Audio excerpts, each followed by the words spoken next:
avoir une pénurie de chefs que celui qui avait encore un habit allait être désigné pour chef. Celui qui avait encore une petite grâce allait être désigné pour médecin. Pénurie d'hommes, pénurie de chefs, pénurie de médecins. Regardez bien, la suite nous dit « Et dans ma maison, il n'y a ni pain ni vêtements, ne m'établissez pas pour chef du peuple. Jérusalem chancelle et Juda s'écroule. » Ok? Regardez bien ce que dit le verset 12. « Mon peuple a pour oppresseur des enfants et des femmes dominent sur lui. » Tellement il allait avoir un manque d'hommes, les femmes allaient dominer sur le peuple. Donc, nous sommes dans un temps ici de tohu-bohu. Et c'est dans ce tohu-bohu, voyez-vous, dans cette informe et vide, que nous trouvons ce verset où les femmes allaient saisir un homme. Parce que ça allait être, excusez-moi le terme, la galère. Ça allait tellement être la galère que pour avoir un mari, les femmes iront jusqu'à se battre. Parce que vous savez que dans cette génération, dans cette dispensation, le rôle de la femme n'était pas d'être au travail. C'était les femmes, il y avait deux types de femmes qui travaillaient. Les femmes riches, donc les femmes de distinction qui avaient des commerces, ou les femmes pauvres, très très pauvres, qui, comme on le voit notamment avec la femme qui va avec Ruth, qui va épouser Boz, tellement sa situation était mauvaise, elle était obligée d'aller glaner sur les champs. Donc ça, c'était un métier pour les très pauvres. Mais la femme lambda, en fait, était couverte par les métiers et le travail de son époux. Donc une femme qui n'avait pas d'époux, c'était la galère. C'était énormément la galère. Donc il allait tellement avoir une pénurie d'hommes ici que ces femmes allaient légitimer la polygamie. C'est à cause de la pénurie, à cause du péché, à cause de la malédiction que cette situation arrive. Et Dieu annonce toutes ces choses, pas qu'il les désire, pas qu'il les veuille. Dieu ne veut pas que les femmes dominent sur le peuple, comme ça allait être le cas. Dieu ne veut pas que les enfants dirigent le pays, comme ça allait être le cas. Dieu ne veut pas que celui qui avait un vêtement devienne le chef de la nation, comme ça allait être le cas. Mais à cause de la malédiction, ces choses-là, c'est pas prophétie, arriveront. En gros, Ésaïe prophétise un temps où, à cause du péché, de la malédiction, de la présence de Dieu qui n'est plus, ça allait être le désordre. Voyez-vous? Donc, voici le contexte de ce passage. Ce verset est employé ou bien donné pour parler d'un temps de désordre et non d'une recommandation ou d'un désir de l'Éternel. Ce n'est pas le désir de l'Éternel, mes amis. Alléluia. D'ailleurs, je vais prendre juste deux versets pour nous montrer que la polygamie n'a jamais été dans le plan de Dieu. Voyez-vous, ça n'a jamais été dans le plan de Dieu. Il y a des choses qui n'ont jamais été dans le plan de Dieu, mais qui sont rentrées à cause de l'acceptation de Dieu. D'ailleurs, Jésus va le reprendre, va le dire auprès des Juifs, c'est à cause de la dureté de vos cœurs que Moïse vous a permis ces choses. Il y a des choses qui ont été permises à cause de la dureté du peuple, mais ça n'a jamais été dans le plan parfait de Dieu. Il le dit dans Malachie chapitre 2, allons vite fait dans Malachie 2, je prends deux passages, Malachie chapitre 2, juste pour fermer cette porte, Malachie chapitre 2, rapidement, Malachie 2, je lis à partir du verset 14. Et vous dites, pourquoi? Parce que l'Éternel a été témoin entre toi et la femme de ta jeunesse. Dieu est témoin. Chaque union prend Dieu pour témoin parce que le mariage est une institution divine.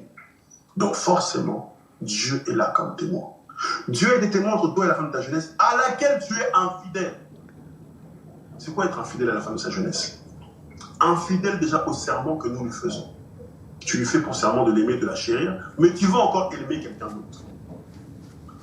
Peut-on aimer deux maîtres? Peut-on aimer? Ton cœur peut-il être divisé en amour? Non, c'est pas possible. Soit tu aimeras l'un, soit tu aimeras l'autre. Tu ne peux pas dire aimer deux femmes de la même manière. C'est impossible. Impossible. À laquelle tu es infidèle. L'infidélité, c'est déjà dans les vœux que tu prononces. Tu prononces un vœu et tu n'accomplis pas ce vœu, c'est déjà de l'infidélité, avant de parler de l'infidélité de l'adultère. À laquelle tu es infidèle, bien qu'elle soit ta compagne et la femme de ton alliance, voyez-vous, nul n'a fait cela avec un reste de conscience. Il n'y a personne qui a été infidèle à la femme de son alliance avec un reste de conscience. Personne. Tous qui l'ont fait ils ne l'ont pas fait avec un reste de bon sens. Et pour ceux qui savent, toutes ces histoires de polygamie ont toujours mal fini. Lisez les Écritures. Jacob, dans la polygamie, vous savez tous les problèmes qu'il a vécu. David, vous allez voir tous les problèmes qu'il a vécu de sa polygamie. La guerre entre ses enfants, toutes les conséquences. La Bible est claire que d'un bon arbre ne peut pas sortir de mauvais fruits. Donc si la polygamie engendre ces mauvais fruits, c'est que ce n'est pas un bon arbre. On peut continuer encore. On nous dit nul n'a fait cela avec un reste de bon sens. Un seul l'a fait. Un seul. Il n'y a qu'une seule histoire de polygamie que le Seigneur a véritablement tolérée. On va voir plus tard pour la polygamie des rois. Il le dit ici, un seul a fait avec un reste de bon sens. Et pourquoi? Parce qu'il cherchait la postérité. Le seul dont il est question ici, c'est Abraham. Parce qu'il cherchait la postérité que Dieu lui avait promise. Prenez donc garde en votre esprit. Et qu'aucun ne soit infidèle à la femme. Qu'aucun ne soit infidèle à la femme de sa jeunesse. Tu as rencontré une femme pour ta jeunesse et tu vas en chercher encore une autre. C'est de l'infidélité, mon frère. Qu'aucun ne soit infidèle à la femme de sa jeunesse. Alléluia. Il dit, car je hais la répudiation de l'Éternel, le dit Israël, et celui qui couvre de violence son vêtement. Dit l'Éternel, prenez donc garde en votre esprit et ne soyez pas infidèles. Ok? Dernier passage, Deutéronome 17, rapidement. Parce que certains disent que non, c'est dans le Nouveau Testament que Dieu était contre la polygamie. Hein. Il dira que les anciens ne prennent pas de femmes, tout ça, juste dans... Dieu l'a toujours dit. Il l'a toujours dit. Deutéronome 17, on va aller vite fait dans ce passage. Alors juste, voilà, Deutéronome 17. Deutéronome 17, je prends à partir du verset 15. Tu mettras sur toi le roi que choisira l'Éternel ton Dieu.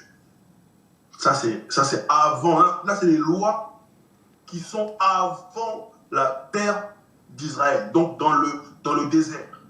Voici la loi de Dieu déjà depuis le désert. Tu mettras sur toi le roi que choisira l'Éternel ton Dieu. Tu prendras un roi du milieu de tes frères. Tu ne pourras pas donner à un étranger qui ne soit pas ton frère. Ok?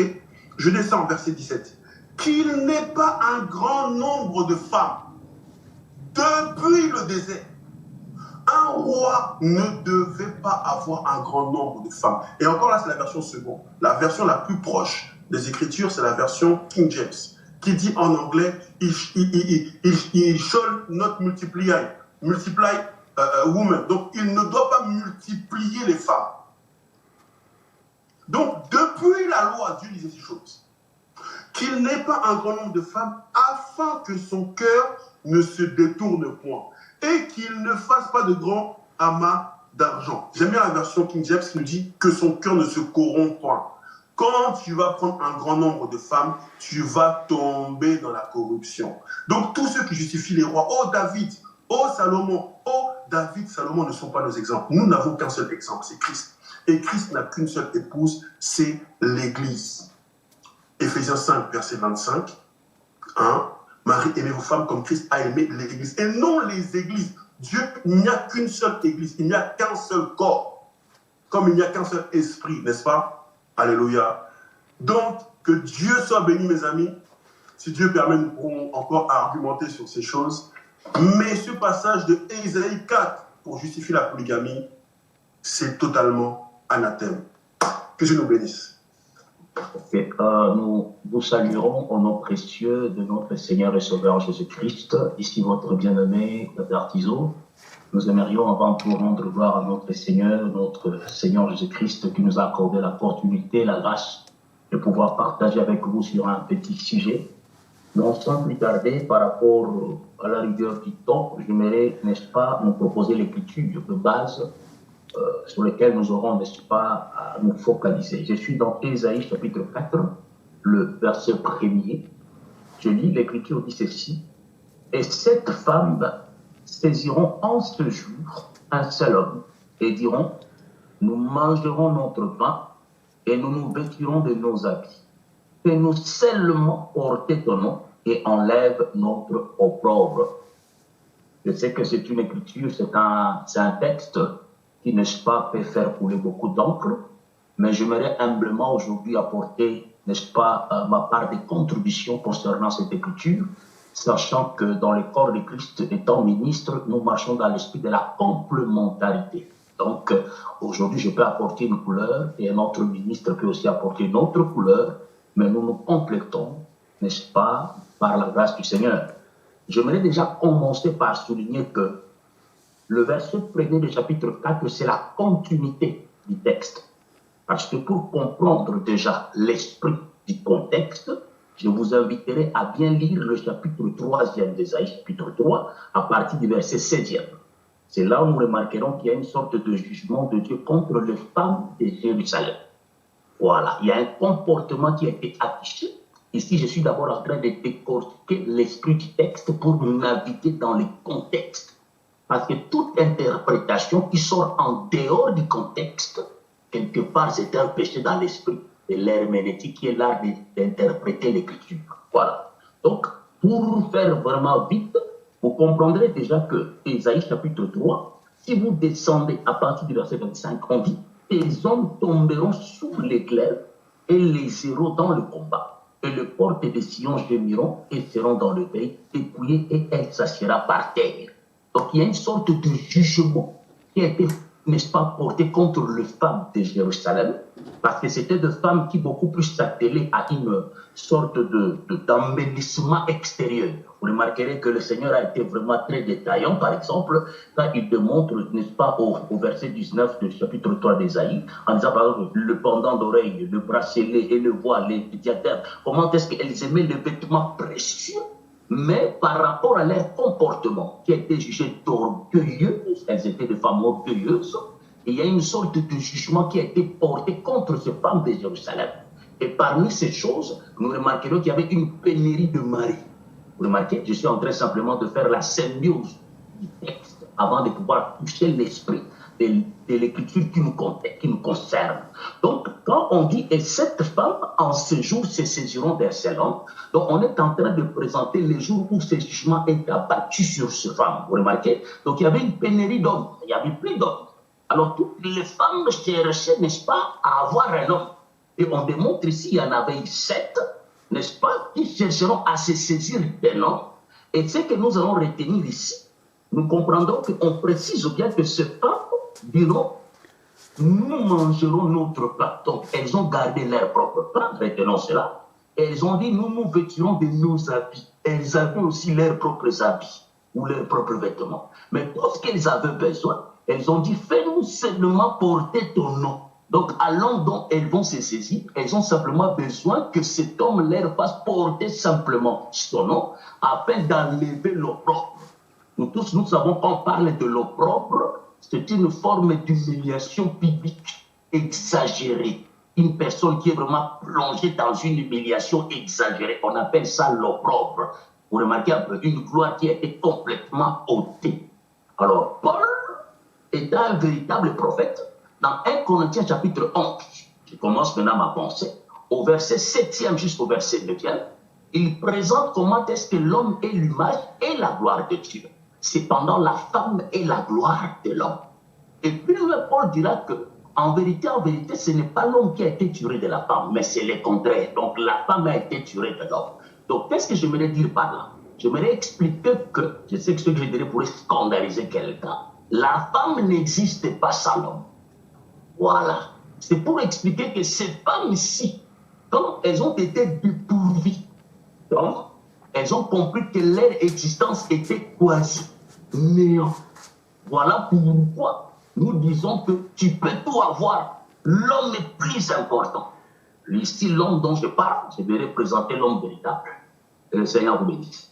Maintenant, allons-y. On parle de 7 femmes. On dit qu'il y en avait 7 femmes, n'est-ce pas, qui ces jours-là vont se saisir d'un seul homme. J'aimerais dire ceci.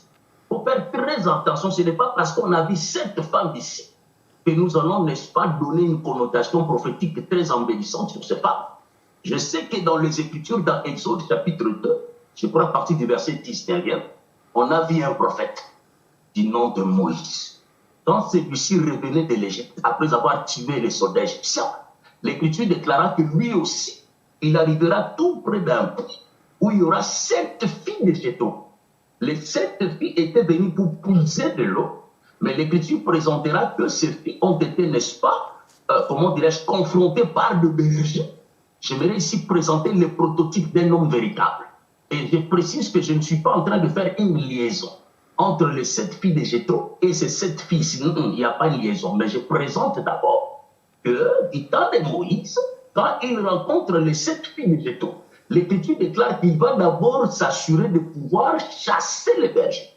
Quand il a frappé, chassé les bergers, qui empêchait à ce femme de pouvoir puiser de l'eau paisiblement, lui-même a travaillé à leur part. Il a travaillé pour eux. Il a puisé de l'eau et il a aussi nourri les troupeaux. Et l'Écriture déclarera que ces femmes retourneront donner les rapports à leur père. Et le père a dit non, un tel homme, on ne peut pas le laisser. Il faut le ramener à la maison. Pourquoi? Parce qu'il a assuré. Voilà, retenez cela, ceci est très important. Donc, en d'autres termes, nous remarquerons que ces 7 filles de Jéthro, elles se sont laissées sous l'autorité de l'homme qu'elles ont rencontré. Vous voyez, ceci est très important. Elles n'ont rien gardé pour eux-mêmes. Parce que le fait d'accepter que Moïse puisse donner à boire même à leur troupeau. Donc, nous comprenons que le fait que Moïse est allé puiser, elles ont dit oui à l'enseignement de Moïse. Je vais y arriver, je mets un entre parenthèses. Retournons sur les 7 femmes ici d'Ésaïe chapitre 4, verset 1er. Nous avions déjà remarqué que ce qui importe pour ces femmes, c'est de pouvoir simplement porter les noms de l'homme. Mais elles préféraient garder leurs propres habits ou leurs vêtements et elles préféraient aussi garder leurs propres plats. Or, remarquez ceci. Ésaïe chapitre 3, le verset 6 au verset 7. Lisons cela rapidement. L'Écriture dit ceci. On ira jusqu'à saisir son frère dans la maison paternelle. On lui posera la question, tu as un habit, sois notre chef. Prends ces ruines sous ta main. Et ce jour-là même, il répondra, je ne saurais être un médecin. Et dans ma maison, il n'y a ni pain, ni vêtements. Ne m'établissez pas chef du peuple. Dans cette écriture, nous retenons que pour être reconnu comme chef de son peuple, retenez très bien, il faut avoir la capacité d'être un médecin. Donc, c'est lui qui guérit, être un médecin. Et deuxièmement, il faut avoir le pain ainsi que le vêtement. Les 3 choses-là sont très importantes. Mais ici, on dira que un frère de la maison paternelle a dit de toutes ces choses-là, moi, je n'ai absolument rien. Ne m'établissez pas, chef de mon peuple. Nous connaissons déjà ce frère-là. Ça, c'était Moïse. Parce que Moïse, nous avons compris qu'en vérité, c'était aussi un frère du véritable qui est notre Seigneur Christ. Voilà pourquoi la prophétie Moïse leur dira que Dieu suscitera parmi vous un frère. Donc, il était son frère. Mais lui n'avait ni vêtements, ni pain, et n'était pas médecin. Voilà pourquoi nous avons reconnu qu'Israël est resté dans sa plaie jusqu'à ce jour. Ça, c'est la marche prophétique. Donc, le pou véritable, d'après cette pensée, c'est celui qui est reconnu comme le chef de son peuple. Or, parlons de la relation entre femme et l'homme. Parce que c'est cette femme ici veulent porter un nom. Or, pour porter le nom de l'époux, il faut entrer dans l'alliance du mariage. Parce que pour porter le nom, il faut d'abord qu'il y ait ce que nous appelons le divorce entre la jeune fille et son père. Ceci est très important. Vous remarquerez que dans le contexte du mariage, quand un homme vient demander la main à une fille, celle-ci présente l'homme à son père.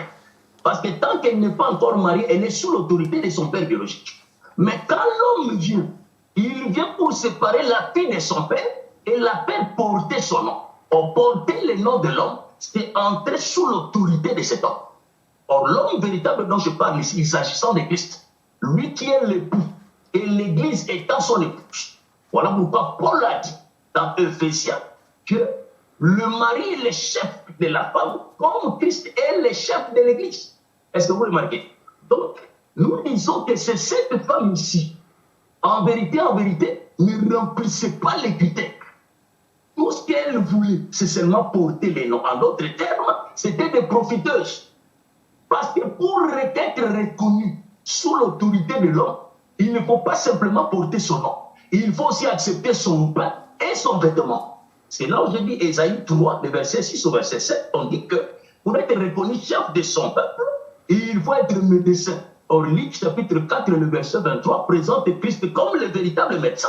Vous remarquez, il est le médecin. Nous aimons cela. Et deuxièmement, il nous a apporté le pain. Parce que lui-même, il est le pain qui est descendu du ciel. Il nous en a présenté dans Jean chapitre 6. Je parle vite par rapport au temps. Voilà. Donc, et en plus de cela, le vêtement ici, Christ, c'est lui qui apporte le vêtement. Parce que dans le langage de l'évangile, et le pain, et le vêtement a une explication. Mais nous comprenons que c'est cette femme ici, eux, elles avaient leur propre pain. Or, le pain, selon le langage de l'écriture, représente la parole. Le pain représente la saine doctrine ainsi que l'enseignement. C'est la nourriture. Est-ce que vous remarquez? Si vous questionnez une écriture que j'aime bien, j'espère que dans 1 Samuel, nous remarquerons qu'il y a eu un bien-aimé qui s'appelait Tsiba. Tsiba était, n'est-ce pas, le serviteur de Mephibosheth. Il a apporté les âmes, il a apporté le pain. Il a dit que le pain, c'est pour nourrir les jeunes gens. Donc le pain, c'est la nourriture. Est-ce que vous remarquez un peu? Et le pain donne la force au corps. Donc, mais ces femmes ici avaient leur propre pain. Elles n'ont pas voulu renoncer à leur pain. Elles ont gardé leur pain. Et elles ont gardé leurs propres vêtements. C'est ça qui inquiète dans cette écriture. Or, les vêtements aussi, selon Ésaïe chapitre 61, le verset 10, le vêtement incarne le salut. On dit qu'il nous a répété du vêtement du salut. Le vêtement, c'est le salut. Le vêtement, selon Apocalypse chapitre 19, représente le zèbre. Le zèbre, ça représente les zèbres de sang. Le vêtement représente aussi la justice. Et le vêtement représente aussi la royauté. Est-ce que vous remarquez? Parce que la royauté, pourquoi? Les jours où le bien-aimé Saoul est allé toucher la femme de la robe de Samuel, quand celui-ci s'est déchiré, Samuel dira de la même manière que cette robe est déchirée, c'est ton royaume aussi qui est déchiré. Vous remarquez un peu? Mais même avec Jéroboam, avec le prophète Achida, et Achija, si je vous en prie, qui aussi, n'est-ce pas, quand ils étaient tous deux dans le champ, il a présenté un habit neuf. Il l'a divisé en 10 parties, il l'a donné à Jéroboam. C'est pour dire que le royaume a été divisé. Donc, qu'est-ce que je me dire par là? Je me dire que les 7 femmes ici, en vérité, représentent